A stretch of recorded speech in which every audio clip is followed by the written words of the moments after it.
Welcome to the Top 1% Men podcast by LGFG Fashion House, where we interview millionaires and billionaires and other men who fit within the top 1% as verifiable by quantifiable metrics such as wealth, physical fitness, and other notable life achievements. On the Top 1% of Men podcast, participation trophies don't count and man buns are not allowed.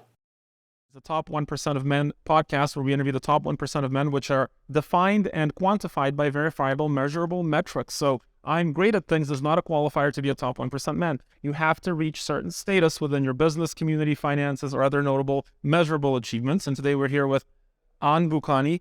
And this is a very special episode because we're in Madurai, India. And this is going to give us a very different perspective of being a top 1% person. I want to qualify that really quickly. Some of you viewers are going to watch this and say, oh, but India is culturally different from where I'm from, so I can never succeed because it's different. Well, let me give you guys a little feedback on that. Number one, we've interviewed top 1% men from North America, from Europe, from the Middle East, and India, so we've had successful people in all cultures, and I would argue it's probably harder to succeed in this culture because there's less wealth spread around, so the market that the businesses have to serve locally, less economy, and going international presents other challenges. And so, Anbukani, can you tell us something? How did your family make their money, and how is your family making its money? Yes. See, thank you for coming over here, Dimitry. It's my pleasure having you here. And I think last 2 days we have been having a good meetings. See, basically, I am from Madurai, and when I graduated, there was a strong desire for me to start something on my own. So I wanted to be an entrepreneur rather than working for somebody. But soon after I graduated, I was working in a company for 6 months.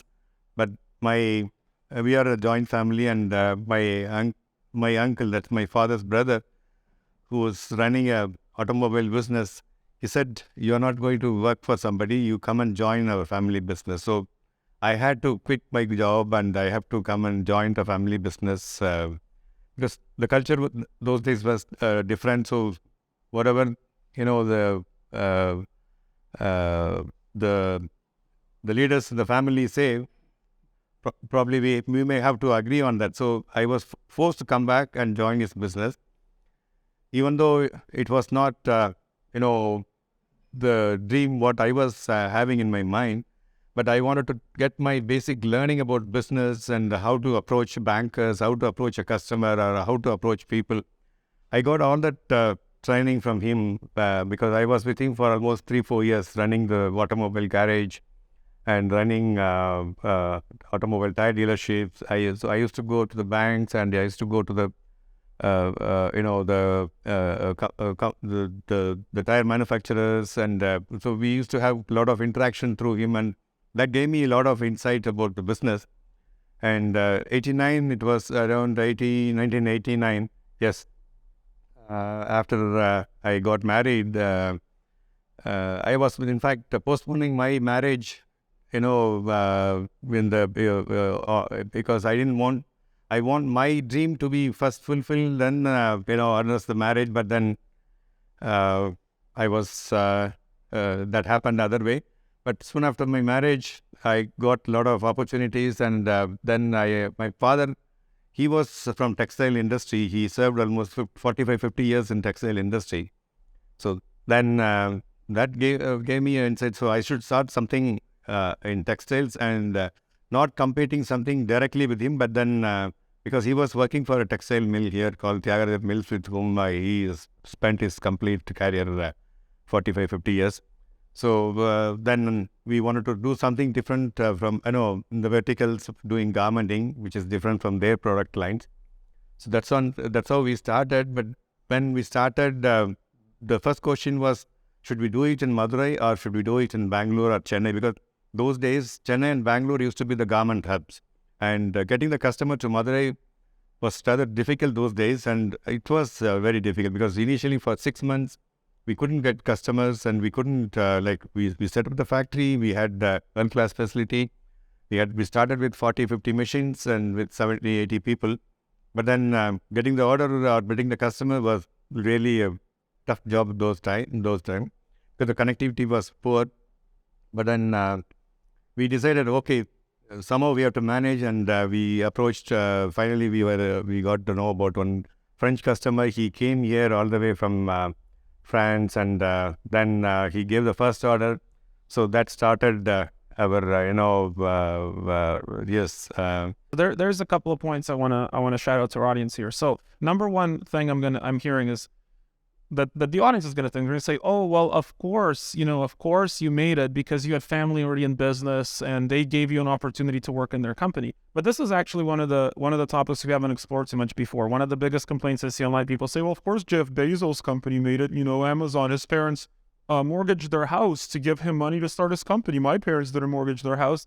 But here's what's missing from that. In order for your uncle to hire you and put you in a position of some form of authority to make decisions and fail, you had already built a track record as a trustworthy person. Because if you had not, he would not have put you in that position. You're right, absolutely right. Yes, I agree with you. So it's not like you were lucky to find a good family. Yes, you had some opportunity there, but you had to be a high character person. So you finished university where? Yes, in Coimbatore from PSC Tech, yes. And what did you study? I did my MBA there. Okay, so already you showed a track record of consistency, commitment, and follow-through with some form of academic success. So if you've done nothing, if you play video games at home all day and you say, my parents will invest in me, it's like, well, yeah, why would they? Because your uncle was a successful businessman. Yes. Probably, like we talk about a lot on this podcast, successful business people tend to be pretty strategic and calculating. He didn't randomly say, well, I have this nephew, might as well give him a job. No, he handpicked you even though you were his nephew. And I see that, I've spent some time with your son, with your nephews here as well. And what I see is all of them. So today we spent some time with Arjun, who's educated at University of Illinois, has a double major mechanical engineering mathematics. I think it's your son that has an environmental engineering or something like that from Manchester. Is that your nephew as well? That's my nephew. The nephew had the environmental engineering degree. So and then Arjun's brother is in university also, I think somewhere in the States. Yeah. So there's a pretty big track record. How important is education in your family? Yes, education. When I was coming up, I wanted to travel overseas for higher studies, but my father couldn't afford that time sending me abroad. So that was the situation. But when our children grew up, like my children means I am including my brother's children also. So we wanted to give them opportunity wherever they wanted to pursue their studies. Like Arjun, he will get graduated. He did his undergraduation from Purdue University from US. So we wanted to give the children the educational opportunities, because education is the basic fundamental one that gives you, the stepping stone in the business. Okay. Can I ask you a question? So despite the fact that your family is tremendously entrepreneurial, can I ask what the revenues of your conglomerate companies are these days? If I include my, uncle's the trading business, so we'll be doing something like $120 million business. Nice. In textiles, we are doing something like $33 million revenue. Nice. Yes. You're asking yourself this question: why should I listen to this guy? A family business of $120 million and a garment manufacturing business, which I've seen the facilities. They're the best run facilities. I've seen facilities in England, in Romania, and now personally here, best by far that I've seen. I'm not going to name brands because I'm sure there are some contracts there, but some of the highest and most luxurious brands that I've experienced are being manufactured right here in your facility. So again, $120 million family business. Do you think you want to listen and learn something? Or do you just want to sit there and be like, well, find an excuse? But your family's highly educated and yet you're still entrepreneurial. Yes. Can I ask you a question? Which do you think is more important for a young person, the education or the practical hands-on experience in operating within a business? Both I would say important, because the basic education in the academic side is also very important. At the same time, the practical exposure in the industry is also extremely important. Okay. So both are, I would say 50-50, and you have to learn both the things, because without the basic fundamental, you can't do the superstructure. So the fundamental is your...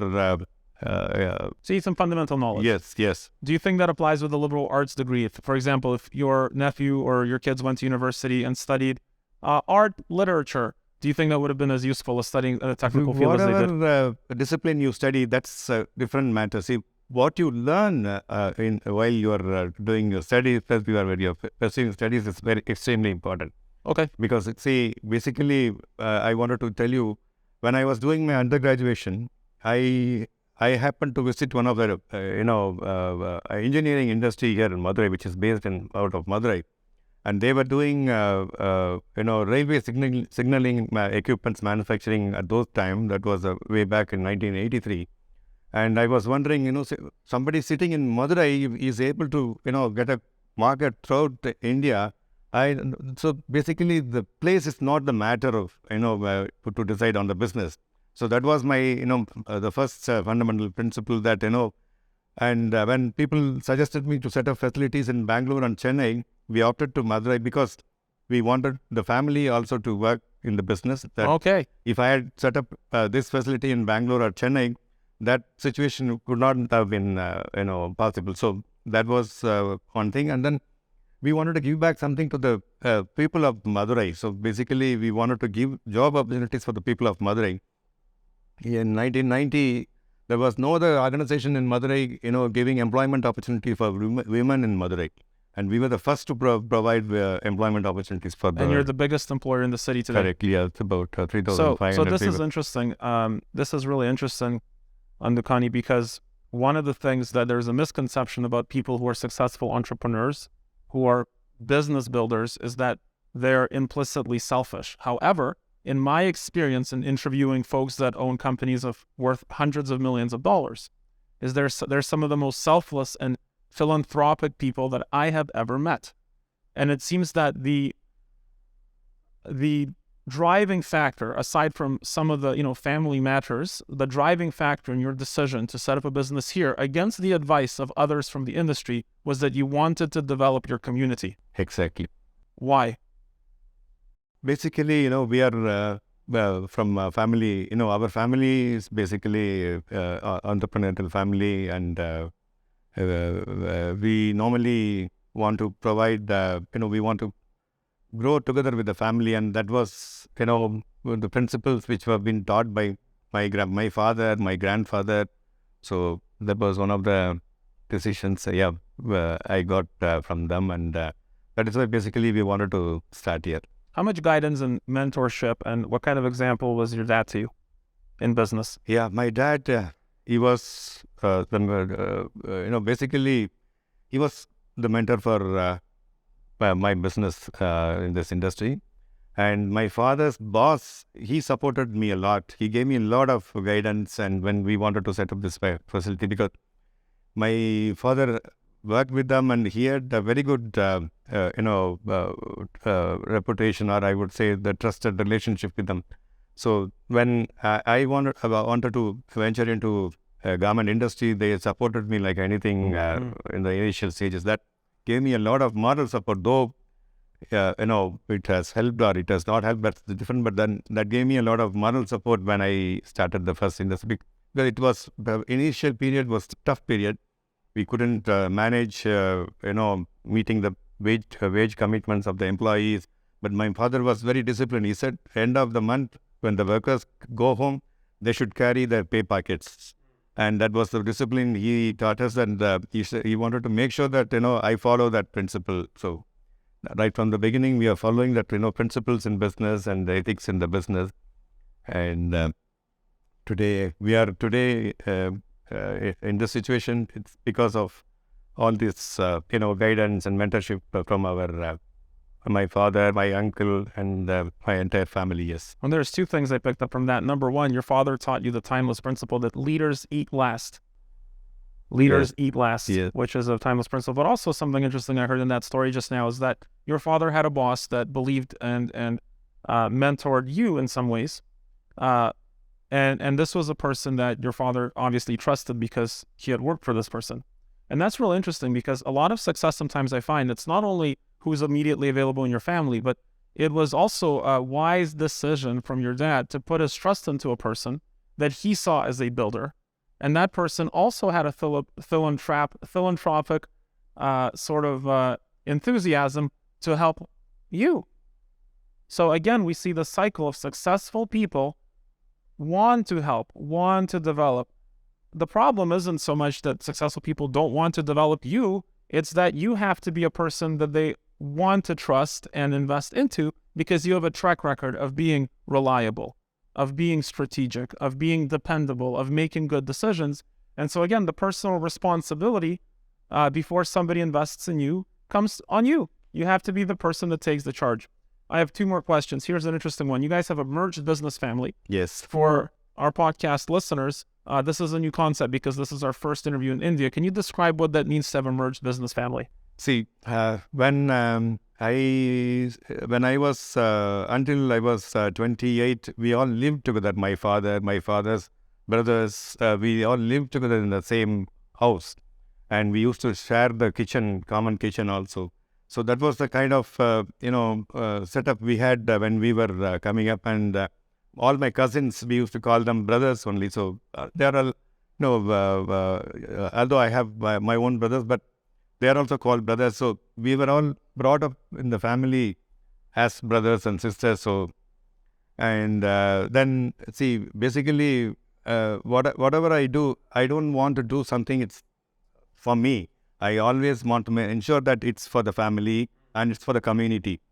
So this is the basic, principle and philosophy which was imbibed or taught by our my father or my grandfather. So this is something. And then business is just not for making money. And business, through business, you have to service people. Though we have a lot of, we can afford to have, a royal life, but we are very simple and we are principled. We don't spend what is not required. And we want to, always, we want to, invest more on the business and we want to be an industrialist. We don't want to be just a businessman. We want to be an industrialist. We want to give back something to the community, which has helped us to grow up to this level. And that's an answer we've heard from all of our very successful business leaders. Again, notice the theme of giving back to the community. 50% of all millionaires in the world today are created through small business. This is ubiquitous across all cultures, by the way.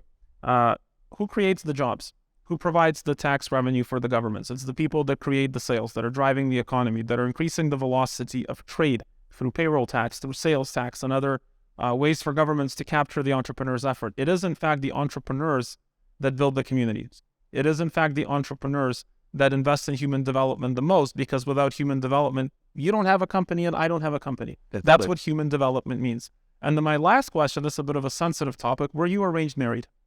Yes, it was arranged marriage. Can I ask you, so what do you think about the concept of arranged marriage? We had a really wonderful discussion with Arjun about it today. For me, I'll tell you a little bit of my background. So I'm married for 10 years. I have 4 kids with my wife, not arranged marriage. We met kind of in the organic way, let's say. And growing up in the Western part of the world, like I mostly grew up in Canada, I thought arranged marriage was an archaic and sort of antiquated philosophy. But what I'm seeing now in the Western world is that we have a pretty significant moral collapse, is that there's a lot of chaos that people experience in their personal lives, and that personal chaos always overrides anything they can possibly do in business. So I've actually kind of become a little different on this. I kind of look at it going, what a great social structure, for people to have stability, to have predictability, and not make a crazy emotional decision, but consider other factors as well, like, the other person's character, their ability to manage things like finances and their home and their professional life. Like, there's a lot of very fascinating, positive things I see in that now. But let me ask you, what is your philosophy on that? And then I want to augment that with a second question, which is, how has that marriage, how has your wife impacted you in your business life? Yes. You have asked a very, sensitive question, but then I would like to answer that.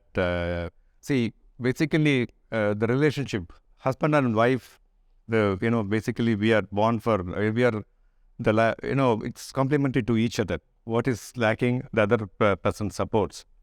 And I had a philosophy when I had, the family, the philosophy that, we have to grow with the family. It's not, if I wanted to pursue my own career, I could have gone and got a job anywhere in the world, and I could have lived a happy life. But that was not my intention. I wanted to I wanted to grow with my family, and my wife too supported me in this mission. When I had the first day when I had a discussion with my wife, I expressed this to my wife that we have to grow together and we have to live together as a family, and she supported me like anything on that mission. So, and that was because again she grew up from a business family where their fathers and their uncles were all together, and they were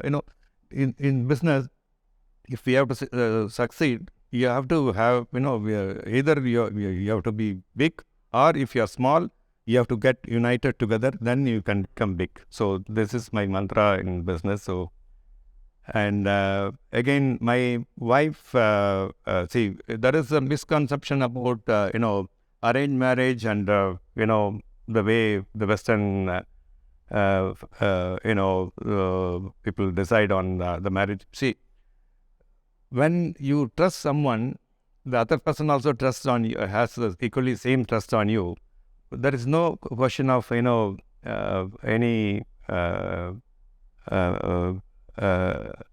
what to say.